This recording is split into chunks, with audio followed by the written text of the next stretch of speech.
I'm like genuinely nervous. Why are you nervous? Just am. We lost last time. Didn't lose. Well, we didn't lose, right? What's up, guys? This is Sorin, and I would like to welcome you to another Chalis bossing video here on Sorin Gaming. Today, we will be answering the age-old question that no one has ever asked, and that is if Chalicotheriums can in fact down the Gamma difficulty arena on Ragnarok. I would also like to note that with the exception of the Utes, which were provided by Tyr's tribe, in accordance with Sorin Gaming core values, no dinos were harmed in the preparation to this video, as we are only using passive tames, aka bossing PETA style. In today's run, we were only able to bring 16 Chalis and 2 Utes, as we had 2 hitchhikers sitting on the platform, reducing the number of dinos that we could bring to 18. This run does take place on official, and we are using Chalis with 48 points into both melee and HP, and they have been leveled to 15k HP and anywhere from 650 to 700 melee. They each have 100 to 120 armor saddles, and I'll note that these saddles are much cheaper to make than Rex and Theory saddles, so you can kind of make more than you need and pick the best ones. We also loaded each Chali up with 15 to 20 sweet veggie cakes, which should provide around 1700 healing should they need them. Now, one of the reasons for today's test is to see how the Chalis perform against Dragon. If they do decently well, we would ideally like to attempt Island Dragon with the same setup, with perhaps the addition of a pig for additional heals. Alright, well, let's sit back for a second and see how they do.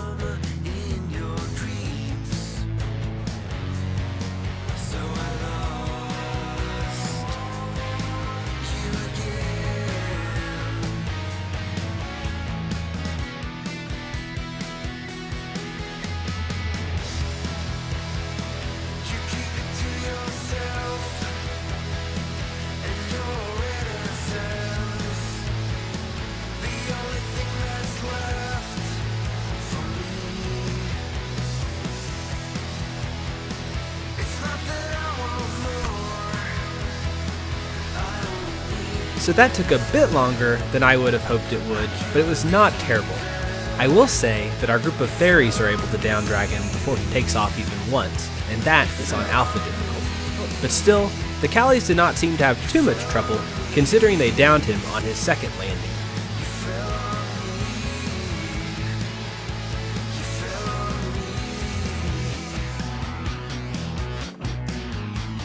So one pro tip I'll add is that I consider gas masks a must in this arena. Sure, you can do it without them, but really, the only danger to players while riding dinos in this arena are the purple clouds from Manticore. Without a mask, this damage can quickly kill you. This is especially true if you manage to get stuck in the body of a dead dragon, a dead rock elemental, or just a group of overzealous dinos trying to get to the boss, and consequently, you can't move and get out of the cloud. I have died in this arena several times, and every time it was due to this mechanic, totally avoidable by bringing gas masks. I do advise bringing several, as the early Dimorphodons can destroy them, and they do take durability damage from the purple clouds and over time just from being worn.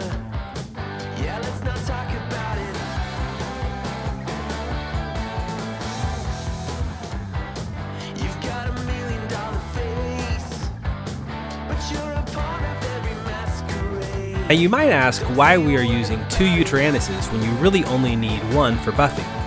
This is again due to a Manticore mechanic, where your dinos, but more importantly your mounts, gain torpor over time when they get hit by those purple projectiles that Manticore shoots out, or when he manages to hit you with the pointy end of his tail.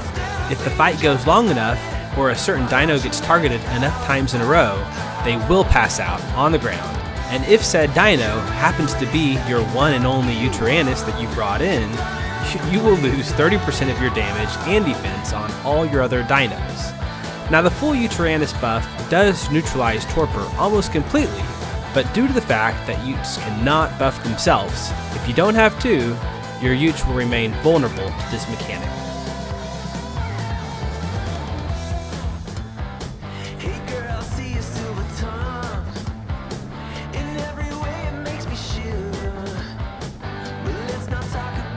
Been on the ground a lot this time.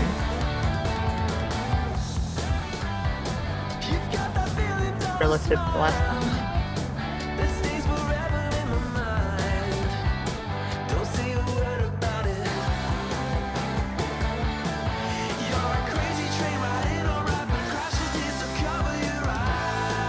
I think that the greatest danger in the Ragnarok Arena is the variability in how often and for how long Manticore lands. What can happen is Manticore simply never lands, meaning your dinos can't attack him and you run out of time and lose all your dinos.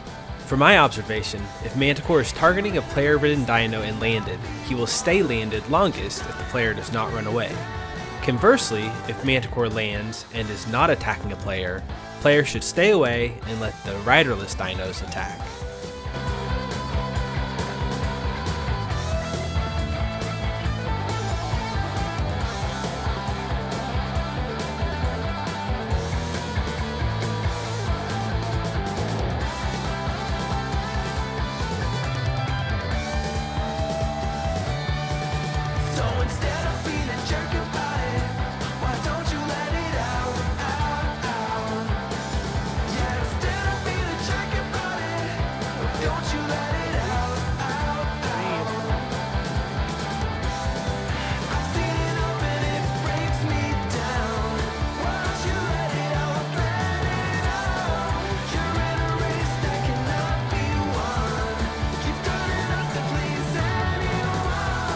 I was hoping they'd throw boulders in the air or something.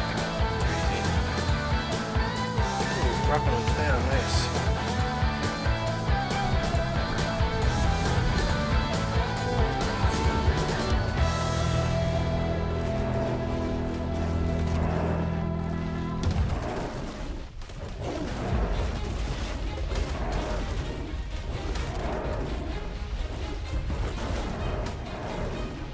We can shine in a crowd, we never hesitate. Let us rise to the clouds. We got nothing to lose. I know the time is right. Hello, Chalis. I need you to switch targets. And I know, and I know, and I know, and I know we're perfect, you and I. And I don't, and I don't, and I don't, and I don't giving up without a fight. What I feel, I know it's right. Let us detonate tonight.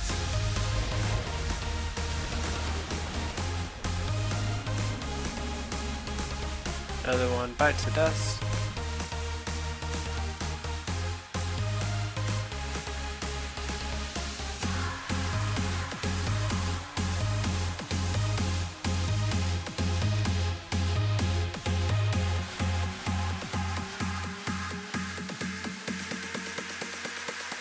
Let us detonate tonight.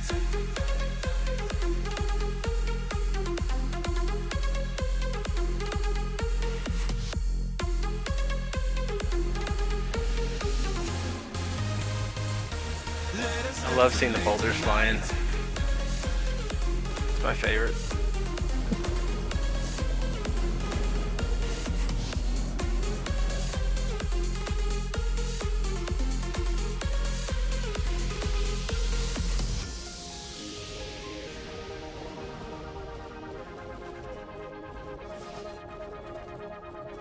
We can shine in a crowd, we never hesitate. Let us rise to the clouds. We got nothing to lose, I know the time is right. Let us light up the fuse. And I know, and I know, and I know, and I know we're perfect, you and I. And I don't, and I What? don't, and I don't, and I don't, giving up without a fight. I was in K mode when it happened. Is it a good thing? You get this little done. Defeated it, but obviously we defeated it. Wow. I need to check out their health. This Alright, guy still well that has is it for this pink video. eggs, I want to so thank you so decided much not for to checking it out and for watching it. No damage. I definitely hope that you found it somewhat entertaining and perhaps a little informative. Based on these results, I will absolutely be trying Island Dragon soon, and perhaps I'll try a herbivore-only beta ascension run with Chalis and Theres. I also want to thank Beast Mode 101 for the encouragement to make another crazy Chali video, because I really like making videos with Chalis. I do plan to keep making videos while playing the greatness that is Ark, and I would love to share that with you, so I hope that you'll consider subscribing if you have not. Alright, well, thanks again for checking out this video, and I hope that you have an awesome day.